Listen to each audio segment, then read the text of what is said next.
السلام علیکم ورحمۃ اللہ وبرکاتہ. وعلیکم السلام قاری صاحب محترم څنګه صحت ښه دی؟ الحمدلله زه ډیر زیات خوشحاله یم نن الله پاک دې دا رحم او دا فضل په هر مؤمن مسلمان باندې وکړي. نن پروفیسر نور الهادي صاحب زما خوری دی الحمدلله دا د الله پاک کور ته روان دی عمرې لذي اراده کړې ده سره د کور والا رب العالمین دې دوی په خیر خیریت سره ورورسوي او الله پاک دې تینا دا عمره قبول او منظور وګرځوي. دا عمرې طریقه نیت دا دی چې اللهم انی اريد العمرة فتقبلها مني. معنی څه ده؟ که یو انسان په عربی کې نیت نشي ویلی نو د هغې دپاره اسانه طریقه په پښتو کې یا الله نیت مې کړی دی د عمرې یا الله ته ماته اسانه کړي او ته زمانه قبوله کړي. نو چې کله دا نیت انسان وکړي اوس ډېر اسانه طریقه ده. احرام تړل د کوم ځای نه کېږي؟ که ډایرکټ جاز وي نو د پاکستان نه به په ایرپورټ کې تاسو احرام وتړلی شي. د احرام طریقه ابم انشاءالله زه تاسو ته اوس وښیم چې احرام به څنګه تړئ. احرام تړلو طریقه ډېره اسانه ده. قاری صاحب دا صادر د دې مرته احرام طریقه راغله. دا جی صادر دی یو صادر بس تاسو لنګ چې ورته ویلی شي نو دا به په دې طریقه باندې تاسو تړئ. ما ته لږ وګورئ دا صادر به داسې راته وشي. دا د احرام طریقه ده. دا دواړه په جز کې دا یو شو این دا برابر شو. خو دلته به تاسو دا خیال کوئ چې هسې نه تاسو دا خپې داسې جوختې نه کوئ او بیا دا تاو کوئ. نو که تاسو خپې جوختې کړئ او دا هم تاو کو نو تاسو به په دې کې بیا مزل نشئ کولی. ولې بعضې خلک احرام تړي د هغې طریقه نه ورځي.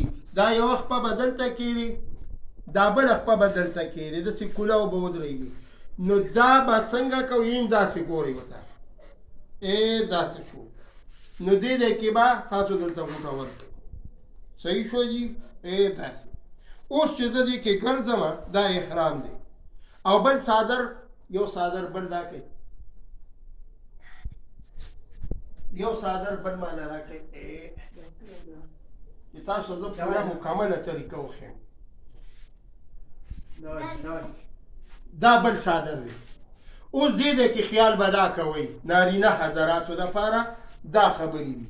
دا بل صادر به دې داسې کوي دا ولې به داسې کولاو کوي دا ولې دا به ښکاري ښی ولې نو دا به داسې شي. دا دې ته وایي احرام طریقه.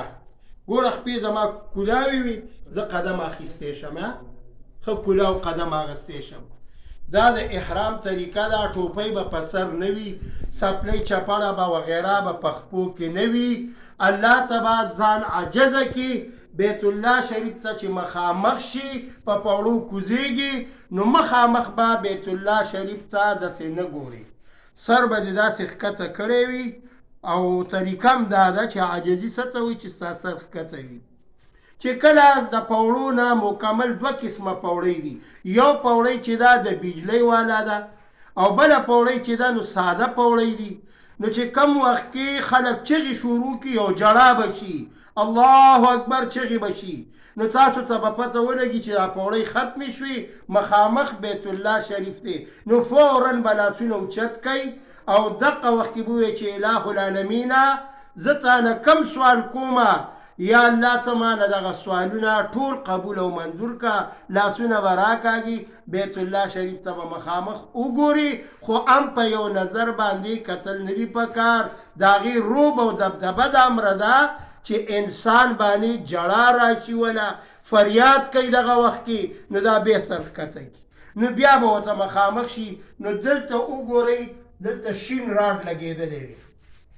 تاسو به دې شین راډ سره دلته ودرېږئ مخامخ نرخاته طرف ته وګورئ بیت الله شریف ته حجر اسود دی. نو دلته به استحلام کوئ بسم الله الله اکبر بسم الله الله اکبر نو دا طواف ستاسو چکر شروع شو د ښځې او د خاون یو ځای چکر دی یو ځای به روان وي او تلبیه به وی درود شریف به وی خو چې کم وخت کې واپس دې شین راډ له راورسېږي د کم ځای نه چې ستاسو چکر شروع کیږي نو دقه ځای کې به بیا بسم الله الله اکبر او اللهم ربنا آتنا فی الدنیا حسنه وفي الآخرة حسنه وقنا عذاب النار که نور وظایف نه درځي نو دا ډیره لازمي ده چې انسان په دغه وخت کې ووایي چکرې د بیت الله نه څو شو چې چکرې وشي برابر شوي نو اوس به څه کوئ تاسو نارینه دا ولې چې کلاو کړی دی نبی کریم صلی الله علیه وسلم وفرمایل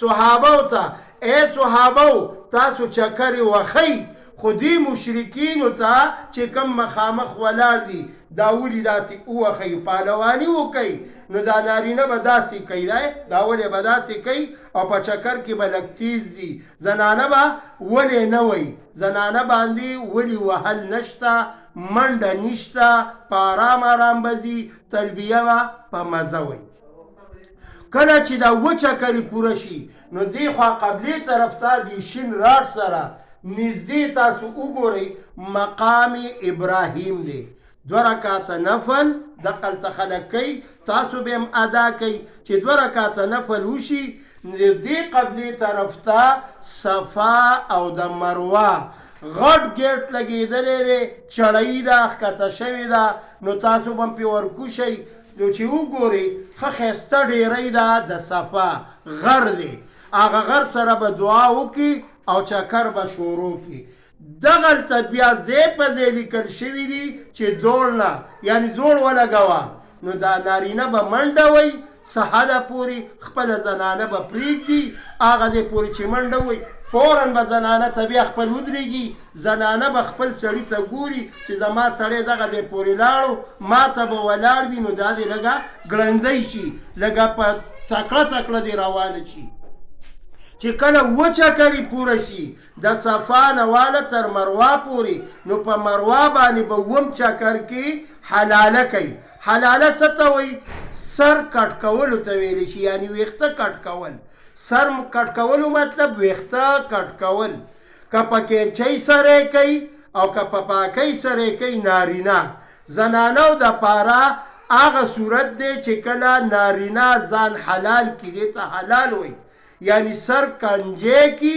یہی مشین کی یہی پکینچے سره کټ کی نو بیا به د زنانو په دې ګوته صبابه ګوته باندې دینه به ویښته داسې راتاو کی او پکینچې به یې کټ کی نو د دې زنانه او د نارینه عمره ختمه شوه چې عمره ختمه شوه نو دوی به بیا څه وکړي 2 رکعاته نفل به بیا ادا کی خپل هوټل ته به لاړ شي اول ته کې به احرام دا به هم کوز کی زنانه به وسکاب کوز کی او د هغې نه پس بیا به عمره د عایشې بیبي د ځای نه راوړي دا د عمرې طریقه وه واخر الدعوانه ان الحمدلله